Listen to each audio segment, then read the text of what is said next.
એન્જોને sorry કહેવા માંગુ છું.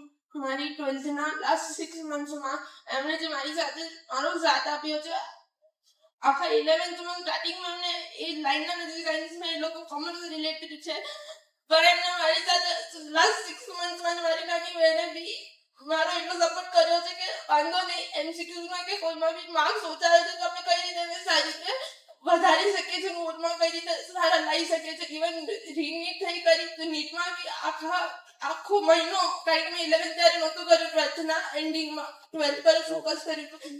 તો મમ્મીએ બી મારી સાથે આખો મહિનો રહી શેડ્યુલ બનાવીને અને પછી આખું કામ કરેલું હતું. તો એના માટે થેન્ક યુ અને સોરી.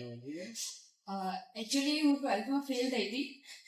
એ પછી મમ્મી પપ્પાનો મને બહુ સપોર્ટ હતો અને મેં પછી ડિપ્લોમા સ્ટાર્ટ કર્યું અને દેન એમાં બહુ સારા એસબીઆઈ મારા બધામાં આવ્યા, ડીડીસરમાં મારો સારો રેન્ક આવ્યો. બટ એ લોકોનો બહુ સપોર્ટ હતો અને એમણે લાઈક મમ્મી પપ્પાનો બહુ જ સપોર્ટ છે. મારી બહેનને એમણે કેનેડા મોકલી, મને અત્યારે સ્ટડીઝ સારી કોલેજીસમાં કરાવે છે, એમના માટે હું બહુ જ થેન્કફુલ છું. અને કોરોનાના લીધે જે હું એ ટાઈમમાં જે હું ફેલ થઈ હતી એના માટે હું સોરી કહું છું અને આઈ ટ્રાય માય બેસ્ટ.